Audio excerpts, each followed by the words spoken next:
Hi there, I'm Betsy, and welcome to Betselina Stitches. This is a channel about cross stitch. Um, Thanks for watching. Welcome if you're new here, and welcome if you're coming back. This is going to be a Flosstube extra where I talk about some of the tools and tricks I use when managing my temperature cross stitch. Um, and I know a lot of folks start these in January, but if you're watching this not in January, you can definitely um, look at the temperatures from previous months and catch up.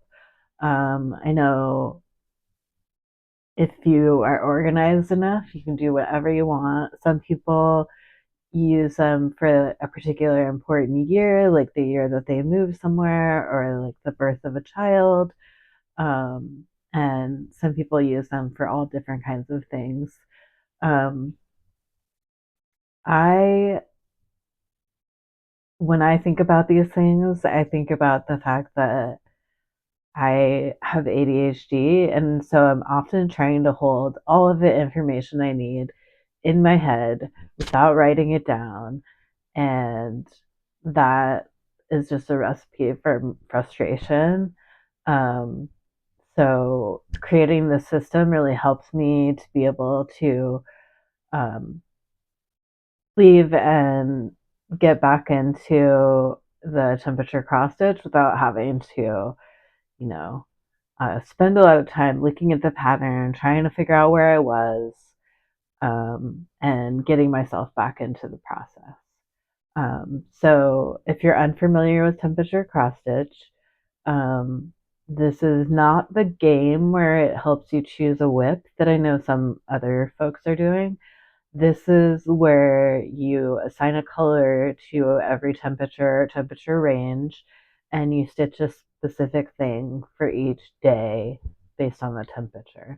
So, for example, this is my 2025 temperature cross stitch. I am way behind, but because of the system, I know that I will be able to complete this process, and I will have a 2025 temperature cross stitch eventually. Um, so yeah, I mean, I really like these because I'm a data nerd, and so it's like basically data visualization. Um, I like, you know, you kind of spend a lot of time like logging things. I mean, not a lot of time, a couple minutes a day, or a few minutes a month. Um, and then you get to see like a visual representation of what the years are like temperature wise. I also think it's interesting if you're just like interested in climate change and you want to see like are the years getting hotter or those type of things. So um, there's a lot of pre-designed temperature charts. So you can definitely pick one of those. I've also seen people take a pattern that they liked and split it up into 365 parts, and do it that way. Um, there, I have an online friend. I think her handle is K Sarah Stitches, and she has a temperature chart that um, it's like it's like a boat, and the rows of the stitches for the sail are the wind speed because of the place that she is. The temperature doesn't change that much, but the because it's on the ocean, the wind speed changes a lot. And so there's a lot of different kinds of things that you can do. I have also thought about creating one that just showed the energy that my solar panels produce in the first year of having them. So all kinds of different ways you can use these charts. And then you end up with something that is rainbow colored. if you choose the rainbow palette. So when you're thinking about um, this process, if you decide you want to do it, the first thing is obviously picking a chart. So you can see on this slide that these are the two I did for 2024 and 2025. I showed you the 2025 one just a second ago, where it is right now, but that's what it looks like finished approximately, obviously, because the colors will be different based on my temperature. And then the 2024 one I did was Phases of the Moon. These are both by Climbing Goat Designs, and I just really like the way that she sets these up. But when you're picking a chart, you might want to think about the size of the chart, like how many stitches per day, how complex it is. So I will say that for the moon phases one, each day is just this like 27 stitches to make the same moon shape, and then how many of um, each color is based on the phase of the moon for my location. I thought that one was really cool because Climbing Goat Designs provided different, like basically like different time zones, so you could be doing the moon phase for your area of the Earth.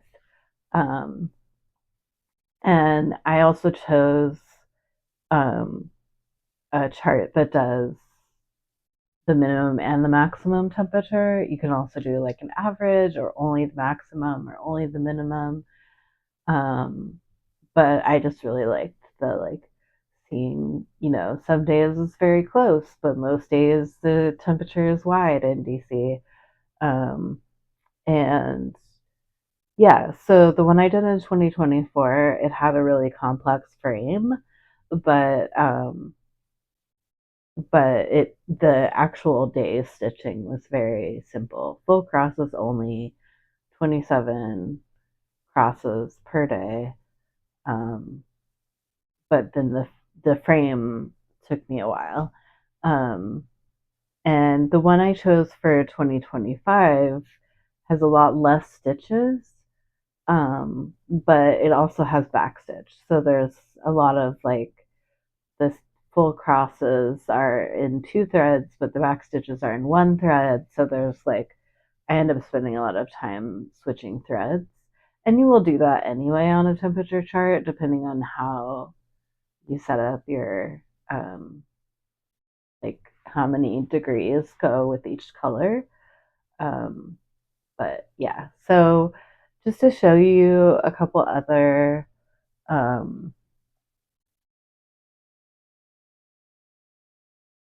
a couple other like possible charts, and just to show you this one, these a little closer.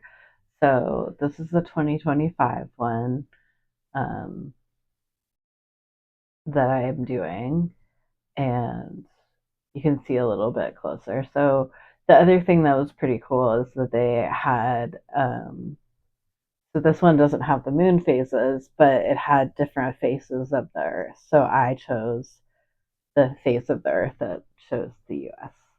Um, and then this one was the moon phases one. So you can see this one has like a much more uh, extensive border. I mean, it's still like not that bad, but it definitely was the last thing I finished. I think I got the top part finished and part of the side, but then at the end I had to do all of the rest of it. Um, yeah, but there's all different kinds that you can find. So if you just Google temperature cross stitch chart, you can see this cat one is like each of the lines of each of the cats is a temperature. There's ones that are like a mosaic. That one's little houses. Um, this one has, um, the leaves on the tree. And looking at Instagram, this is what AJ did. I think this is older, but it's it's a pattern by Stitch and Mommy, but she had it recharted to be the faces of a clock, or it's in a circle, so it's going to be a clock. Um, and and so like each of the little segments of the butterfly are a different day. I know Notorious Needle is doing one that's like the temperature dragon, or was at the time that I filmed this. Um, but yeah, there's all kinds of different options. So um, you can really like choose like the most complicated or the least complicated, or you know, um, yeah, like that one. Each day um, is a paw print.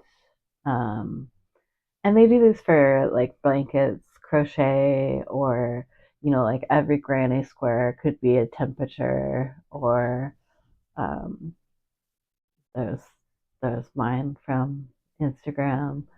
Um, but yeah, there's all kinds of different options. I really like the Climbing Go Designs ones because there's just a lot of information in them, to help you out. Um, and yeah, I've seen people do this kind of thing where each day is a little flower. So that's pretty cool. But yeah, um, just a lot of different options. So when you're picking your chart, that's kind of the the things you want to consider. Um, so once you have a chart, um, the next thing you're going to want to do is determine what is the average range for um, your area. So um, I just followed the directions from Climbing Go Designs, and um, she suggests that you look at the last 3 years and try to find the minimum temperatures of those years and the maximum temperatures of those years to get an idea of what the normal range of temperature is in your area. Um, so I really like to use Wonderground, which is Weather Underground. So it's wunderground.com. Um, because I find that like the data they have is good, and I'm like I'm a data nerd, so I really would like it to be like the closest to my house, um and also just like uh accurate, and also like they have all of the temperatures. I have found that in the last year or so, like the temperatures aren't as consistent. So there were a couple months that when I was recording the temperatures, I had to go to another closest station because there was no temperature recorded for that day. So just know you might get there. But yeah, if you're on the Weather Underground site, you probably want to type in your location and in this top little search bar. And so this is Washington, D.C. You can see I filmed this on March of 25, so it's not currently. Um, and then usually you can look at the little map if it's giving you a temperature that's like way far away from where you are based on the city you entered. Um, but once you get to the right station, you'll want to go to the history. And you see here, like, I'm still not getting in DC. The history is for um, the closest airport because that's what they have the best history on. Um, but yeah, so you'll be in history and you want to switch to monthly. And then for each month, you're going to want to hit this view button for it to refresh because it will let you change what's in the drop down menus without actually changing the visualization. So you can see if you scroll down, there's this box, but it's a little confusing. Like there's max, average, min along the top and on the side. And so for this visualization, I ended up looking at um, what's on the actual like graph. But you can see for March 2022, um, the minimum was 24. Um, and then you can just continually select a new month. So the coldest months in DC are December, January, and February. So you can see for January of 2022, the low was 17. For February of 2022, the low was 22. Um,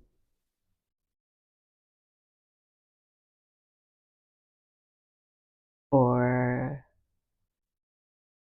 December of 2022, the low was 9. So that's a pretty low one. Um, and then I think at some point here I decided this was too confusing, so I was gonna look at the graph. But if you just hover over whatever looks like the lowest temperature, it will show it there. So you see it says 9 at the lowest point. And so I just kept doing this. So we'll go through a few more of these just so that you can see what it was that I did. But so now I'm looking at 2023. So in December of 2023, the low was um, 29.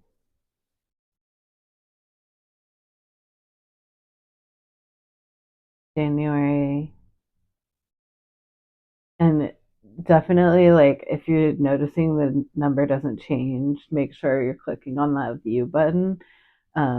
But so January 2029, or sorry, January the low was 29. And then in February, uh, the low was 17. Um, and then, yeah, so um, now I'm going to look at 2024. And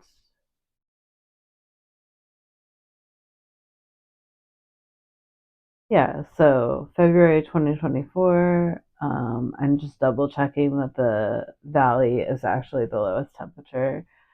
Um, and you'll see that I do that for uh, some of the highs also. So January 2024, the low was 16. Um, and December 2024, the low was 21. And so you'll just do the same things for the highs. For the highs in DC, the hottest months are usually July, August, and September. So those are the ones I'll be looking at um, for my highs. So you'll see like again, you just want to look at like whatever the highest number is on the graph. Um, so the max was 86 for September. Um,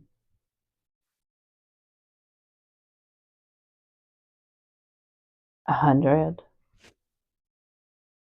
for August.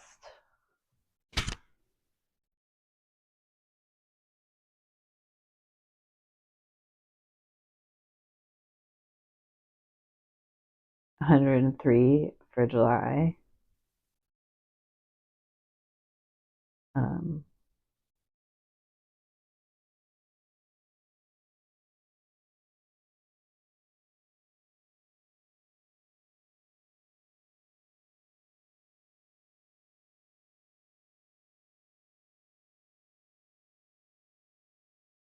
96 for July 2023.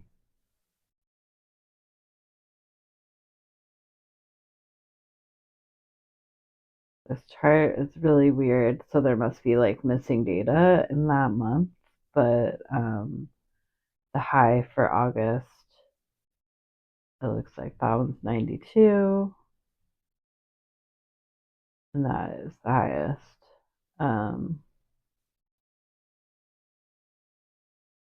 So sometimes the weather station will have like a blip and it'll send a weird temperature. So if you see any like major outliers like that, I would just not use them. Um, so I think it was 97 for September. And looking at 2022 for September, the high looks like it's about 90. Um, and then for August, it is 96.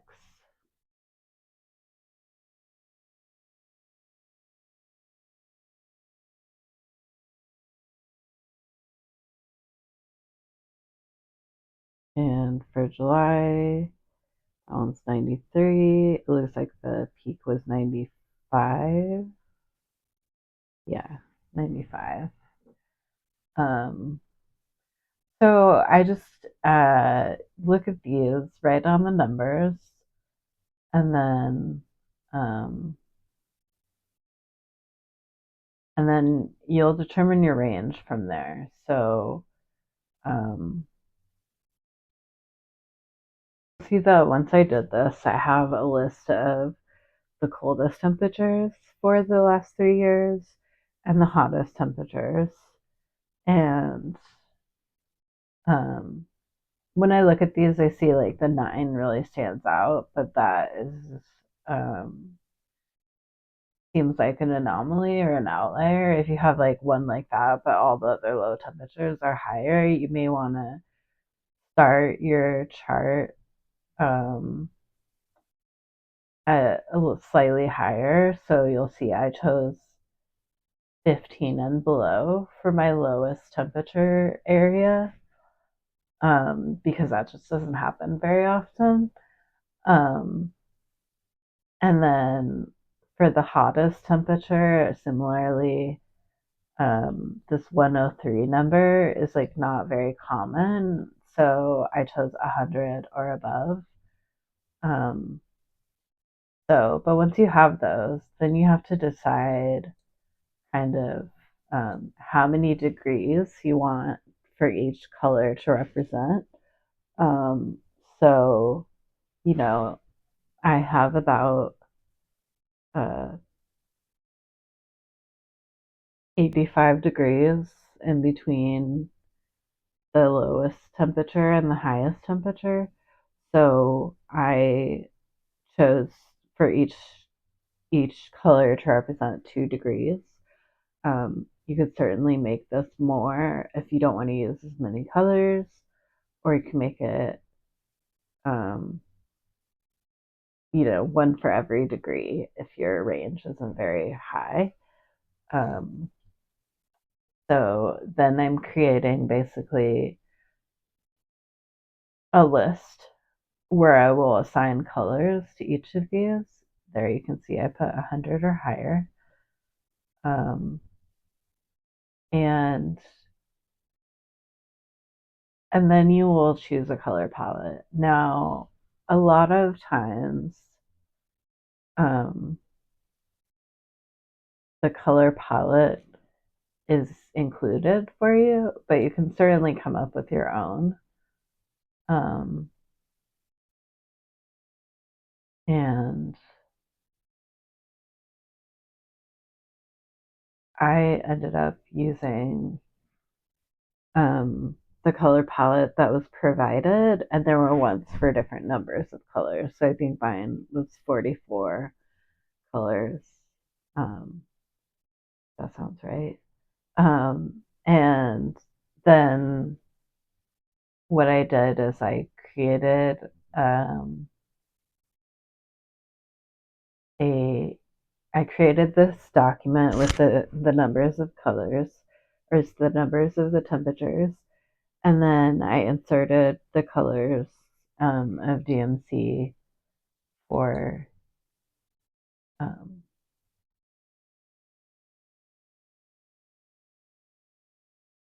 for each temperature range. So um, you'll see I'm showing them in a sec.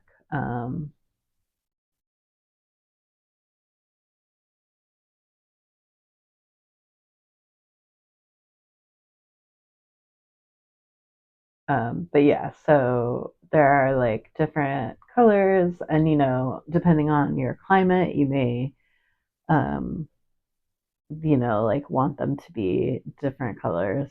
But I just chose the colors that were included for 44 colors. And then I entered these numbers and colors into my spreadsheet. I included the color descriptions um, because it's helpful when you're digging through your FOSS to know, like, am I looking for a purple or a blue? Um, so you'll see this is what the colors were for um, the night sky one. And then so basically I have a column for the temperature, a column for the DMC number, a column for the description of the color, and then I have a column called have.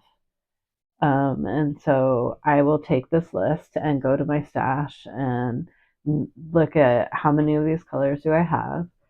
If you're not missing that many colors, then you could just go ahead and order for the whole year. You'll also see I have other colors there because sometimes there's elements in the chart that are not the temperatures. And so like for this one, the earth is where the other colors are coming from. Um, and yeah, so once you have the palette, then um, then you put in all these new colors and you determine what you have or don't have. Then I will start creating tabs for each month. Um, and depending on how often you're stitching these temperatures, you may want to, um, like, if you don't have any of the colors, which is, I think, or I started with like very few of the colors for 2024. But in the monthly, I will create a column for the day of the month, one for high temperature and then DMC, and one for low temperature and then DMC. And then some people like to do like a flourish if there's snow. So I had originally thought about doing that, but I didn't end up doing it. Um, and then I put a little note for need to order. So um, I'll start filling these in, and as I go, I will see like, do I have this color? And basically, with 2024, what I did was I looked at like what the possible temperatures were for that month, and I made sure to order those colors um, ahead of time, just so like I'm not gonna name the like warmest temperature colors in January. So I don't need to order those right away. If you're trying to like save a little money, then like you might only order the ones that are like the most common temperatures for the first couple months. And then in the next time you order. You might order the next few. Um, and then for actually finding the temperatures, I go back to um, my uh, my particular like weather station, and this one is the Washington Post. And then what you want to do is click on the actual name of the station for the month that you're looking at, and this is where you will get the monthly temperatures, or sorry, yeah. Basically, you want it to be set up to monthly mode, and then um, whatever month, and you can see there's a graph, but for this part of it, because you're like, you want the actual temperatures, I go to the table version, and you can see like those first three columns are high, average, and low for each day. Um, so I actually also put on each slide just like what is the station I'm actually taking the temperatures from, so it's very easy to go click to it when I want to update again. So I will basically like look at this and I will say, okay, for March 1st, the temperature was 64.4 degrees. I am rounding, so I will just put in 64 for the high. Um, and um,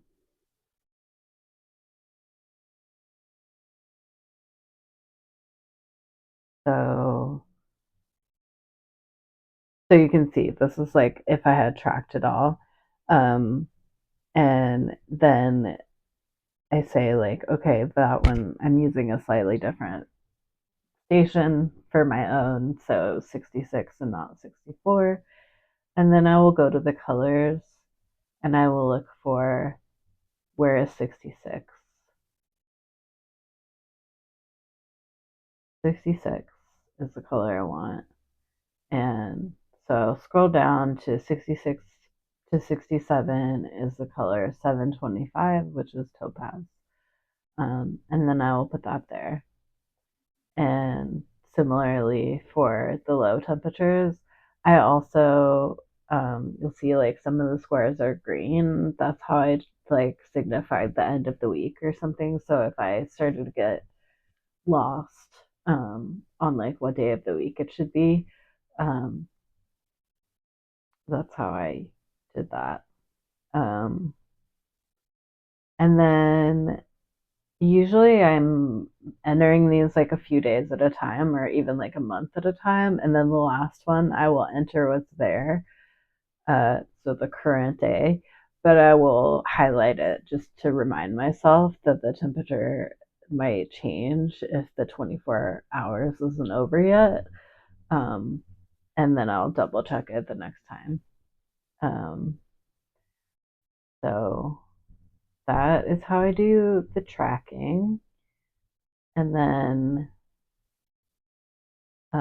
I usually move the colors to like closest to the month I'm working on, just so it's easier to go back and forth. Um,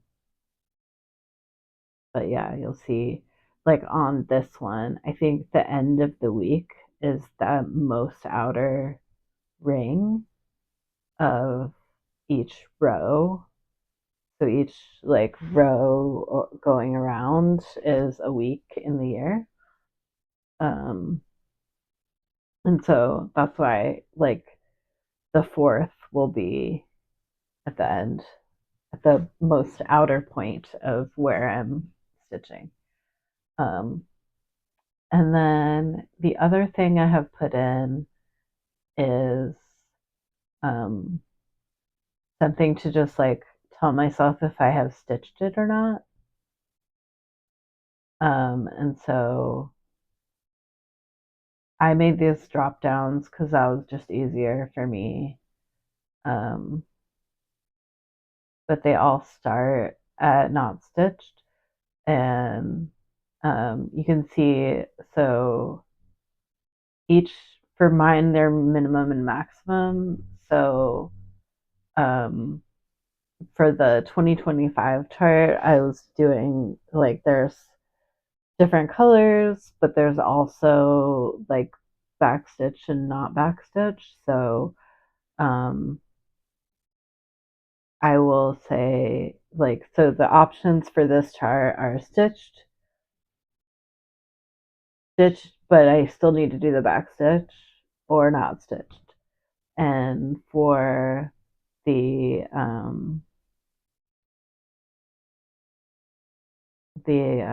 other chart that I did, I had stitch one color, still need to stitch the other color, or not stitched. And so in order to do this, you will right click on the cell that you want to do and then go to drop down, which is like near the bottom of the menu, and it'll pull up this thing, and you'll say, um, these are the options and the colors I want. So I'm just making a very simple one that's like yes or no, because you might just want to say like I did it or I didn't do it.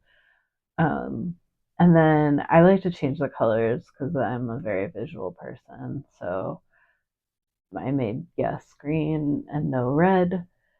And then it will show you like what are the validation rules there. And then you'll be able to choose which one.